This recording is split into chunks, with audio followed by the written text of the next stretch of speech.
No one tells the truth on the bold and the beautiful this week on the bold and the beautiful.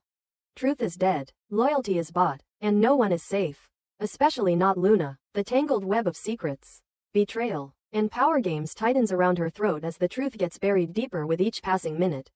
In the land of the Forresters, the Spencers, and the Logans, no one tells the truth, and everyone has a price.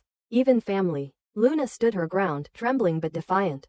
She had said it over and over, loud and clear, she had only ever been with Will. There was no other man, no mystery DNA to cloud the test, no mistake. But her words meant nothing now. Her truth had been demolished in one swift move by a forged piece of paper. Clinical, cold, and merciless. The paternity test, supposedly confirming Will was not the father of her baby, was a lie. A bold, calculated, and purchased lie.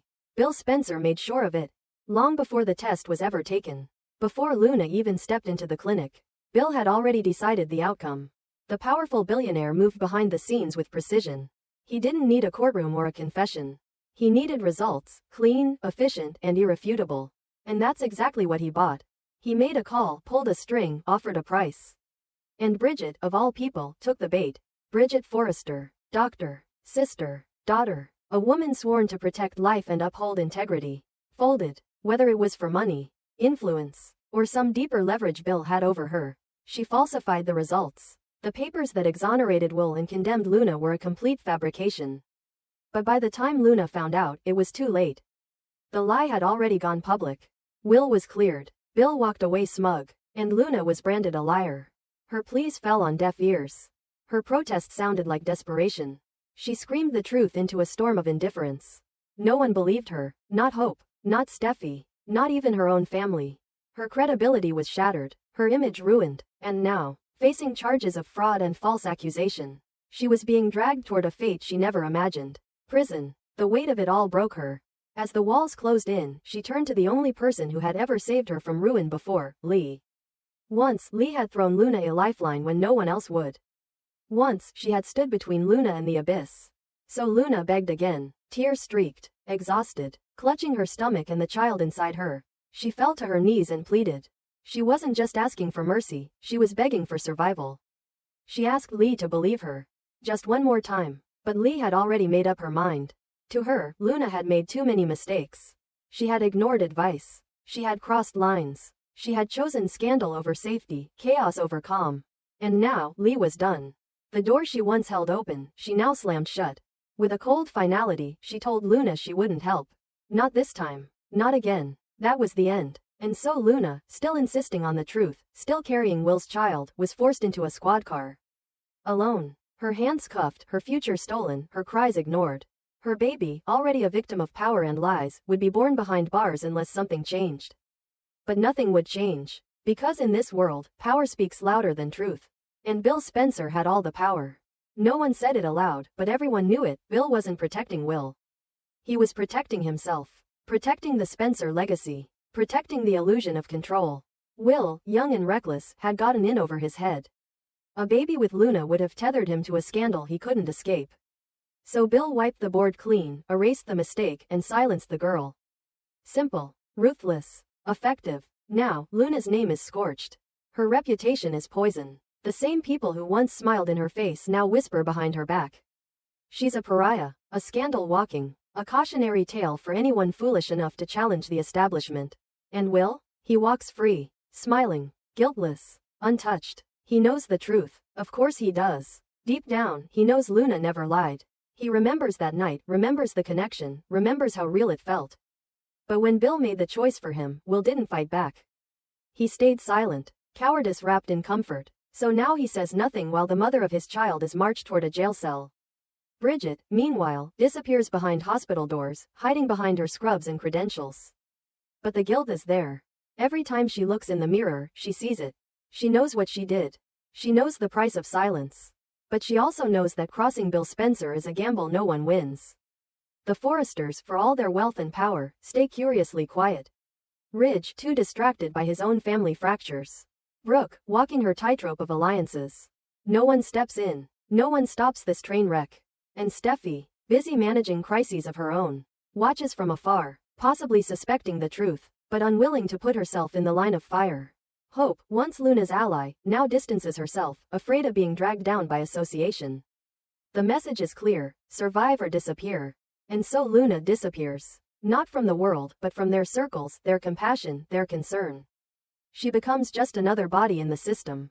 Another voice silenced by wealth and connections.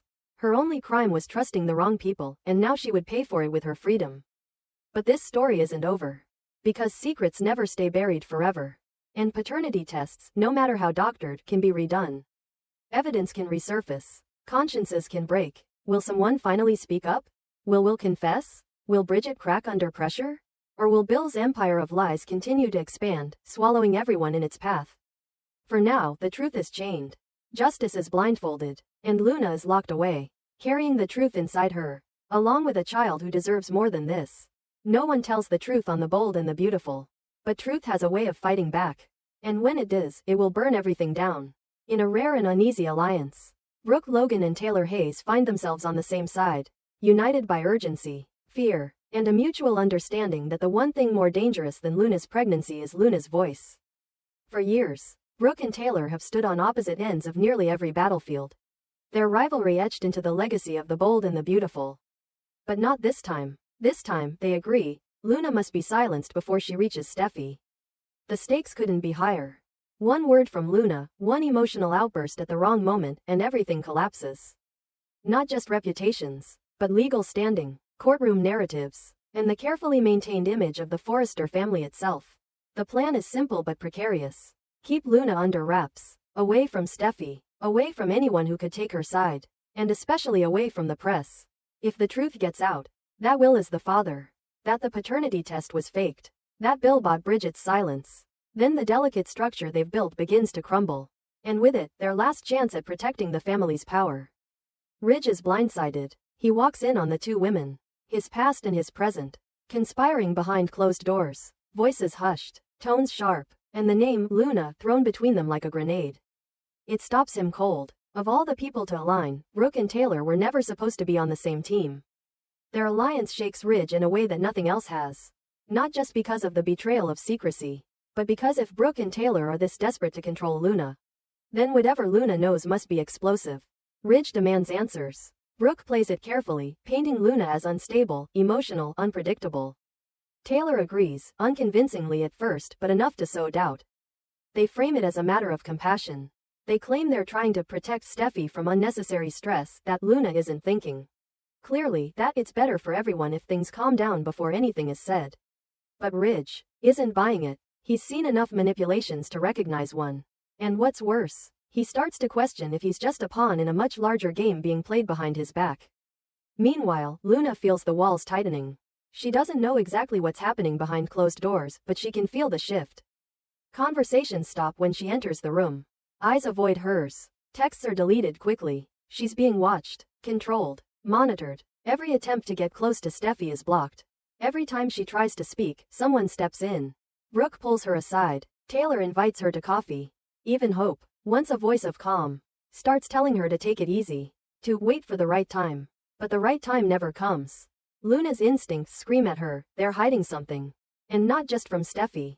From everyone. She wants to trust Lee, but after being turned away so coldly, that door feels permanently shut. She wants to go to Ridge, but he seems just as lost, floating between loyalties. The only person who ever truly believed her was Will. And he's vanished. Silent. Missing in action since the day the fake results dropped. What Luna doesn't know, what no one tells her, is that Brooke and Taylor have already reached out to legal counsel. Not to protect Luna, but to prepare for her meltdown. They're building a case against her in the shadows. Painting her as emotionally volatile, mentally unstable, a young woman lashing out because she didn't get what she wanted. They're rewriting the story before it ever gets told. And in their version, Luna is the threat, not the victim.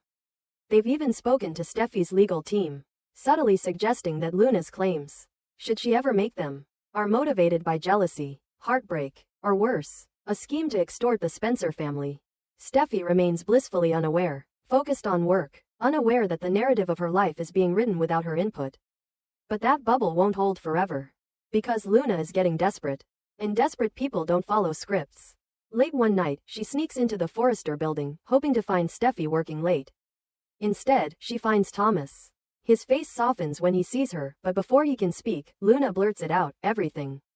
The night with Will, the pregnancy, the test, the bribe, Bridget, Bill, Brooke, Taylor, all of it. Thomas listens in stunned silence. For a moment, he doesn't know what to say. Then he does what no one else has done, he believes her. But belief comes at a price. If Thomas sides with Luna, he risks everything: his place at Forrester, his family, his reputation. He knows Brooke and Taylor will come for him. He knows Ridge might not forgive him. But he also knows the truth. And this time, Thomas wants to be on the right side of it. He promises Luna he'll help. Word spreads fast. Brooke and Taylor hear about the meeting. Panic sets in. They underestimated Luna's resilience. Worse, they underestimated Thomas. Now, the plan shifts from containment to counterattack. They begin spinning the narrative to others in the company. That Thomas is being manipulated. That Luna's using him. That it's a ploy to drag down Steffi in a twisted bid for attention. They push Ridge harder, pressing him to rein Thomas in before he does something reckless. But Ridge is unraveling. The more he hears, the less he trusts anyone. He begins asking questions no one wants to answer. Why would Brooke and Taylor be so determined to keep Luna away from Steffi? Why were they talking to lawyers? Why was Bridget involved at all? The silence he gets in return says everything. Meanwhile, Luna begins building her own case. She writes down everything, every conversation, every warning, every interaction with Brooke, Taylor, Bill, even Bridget. She's collecting evidence, preparing for war. If no one will believe her now, she'll make them believe later. She knows the court of public opinion is brutal, but it's also powerful. If she can't win in private, she'll go public. Tell her story. Expose the names. Take down the ones who tried to bury her. Brooke and Taylor scramble. They start cleaning up, erasing traces, tightening their grip, preparing statements. They even try to approach Luna again, offering kindness now instead of threats. Offering to find a peaceful resolution, to protect the baby. But Luna doesn't fall for it. Not anymore. She's not the same scared girl she was weeks ago. She's been through too much. She's lost too much. And now she has nothing left to lose. The storm is coming. The secrets, the lies, the betrayals, they're all about to explode. And when they do, no one at Forrester will be untouched. Because the rare alliance between Brooke and Taylor, once meant to control a single girl, may be the very thing that brings the entire house of cards crashing down. And Luna? She'll be at the center of it all. Still standing. Still fighting. And finally, being heard.